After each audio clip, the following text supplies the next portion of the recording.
মারামারি করার জন্য পাকিস্তানি এবং বাংলাদেশি সহ ৬ জনকে গ্রেপ্তার করা হয়েছে।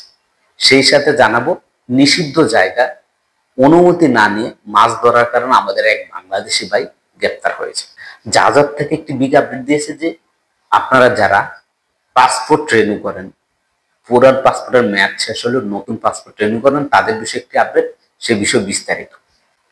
প্রথমে জানিয়ে দিই, স্ক্রিনে দেখতে পাচ্ছেন যে পাকিস্তানি এবং বাংলাদেশি মিলে মোট ৬ জনকে গ্রেপ্তার করা হয়েছে, যারা প্রকাশ্যে রাস্তার মধ্যে কোনো বিবাদ থাকার কারণে তারা মারপিট করছে, ঝগড়া করছে, যার কারণে কেউ একজন সাইড থেকে ভিডিওটি করে সোশ্যাল মিডিয়া আপলোড দিয়েছে, যার কারণে ভিডিওটি ভাইরাল হওয়ার কারণে এই ৬ জনকেই গ্রেপ্তার করা হয়েছে, বাংলাদেশি এবং পাকিস্তানি।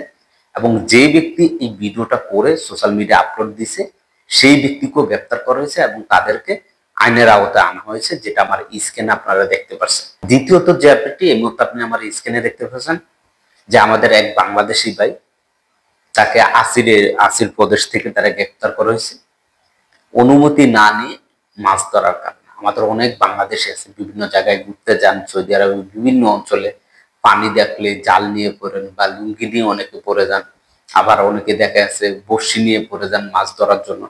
তো এটা নিয়ে একটু সতর্ক থাকবেন। কিছু কিছু জায়গা আছে যে জায়গাগুলো নিষিদ্ধ, যেটা আপনিও জানেন না, দূর থেকে আসেন, আমিও জানি না, দূর থেকে আসি, ঘুরতে আসি, মন চাইছে মাছ ধরছি, তো এটা করা যাবে না। কিছু কিছু এরিয়া আছে যেগুলোকে নিষিদ্ধ করা হয়েছে, সেখানে আপনি মাছ ধরলে আপনাকেও গ্রেপ্তার করা হবে। তো অবশ্যই সবাই সতর্কতা থাকবে। এবার আসা যাক, এই মুহূর্তে আমার স্ক্রিনের ভিডিওটি দেখতেছেন, জাহাজ থেকে যে আপডেটটি দিয়েছে, বলা হয়েছে যদি কোনো প্রবাসী বা সৌদি নাগরিক যে হন না কেন, আপনি যে আপনার পুরান পাসপোর্টটি মেয়াদ শেষ হওয়ার পর আপনি যে নতুন পাসপোর্টটি করছেন, সেই পাসপোর্টটি রিনিউ করার পর আপনি যদি সৌদি ত্যাগ করেন বা সৌদিতে প্রবেশ করেন, অবশ্যই অবশ্যই আপনার পুরানো পাসপোর্ট মেয়াদ না থাকলেও আপনার পুরানো পাসপোর্টটি নতুন পাসপোর্টের সাথে একসাথে রাখতে হবে। কেননা এয়ারপোর্টে অনেক সময় নতুন পাসপোর্টে কোনো কিছু সমস্যা থাকলে সেটা আপনার পুরান পাসপোর্ট দেখে তার সমস্যার সমাধান করা হয়।